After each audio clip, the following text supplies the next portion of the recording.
Welcome back to Adamik's Outdoors Season 2. It's time to clean up the camp, get things ready for this summer.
A special thanks to my dad. He had a tree fall over in his driveway, and he's always offering for me to come over and cut down some more for some firewood.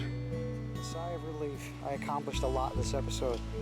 I'm leaving the talking towards the end. I'm hoping that maybe that'll be more convenient for everybody else. Out back, our ditches have been spawning life. Every time I walk across this bridge, I see all kinds of frogs hopping in and out. I'm planting a variety of different types of plants around the camp. I look forward to seeing where they go from here, hoping they spread all around the outside of the walls. The fern that I rescued off camera last year has come back. This is the only one that lived. I rescued 3 and 1 survived. So I'm hoping, as long as I keep this area clear, I'm hoping this will spread. I still have a lot more that I would like to get accomplished. I want to be able to get the inside of the shelter cleaned out. I need to get a new hammock. Unfortunately, I was stupid and left it out all winter long, so. Sorry guys, it took so long to get this episode out. I gotta balance my time. Working 12-hour shifts and mandatory overtime has been really hectic for me. So doing what I love on the outside has been very difficult. So I appreciate your patience. Thanks for tuning in and watching this episode, and thanks for staying with us all the way up to season 2. So do me a big favor, like and subscribe and share the video. I need more subscribers. Please help me out. Thanks for watching.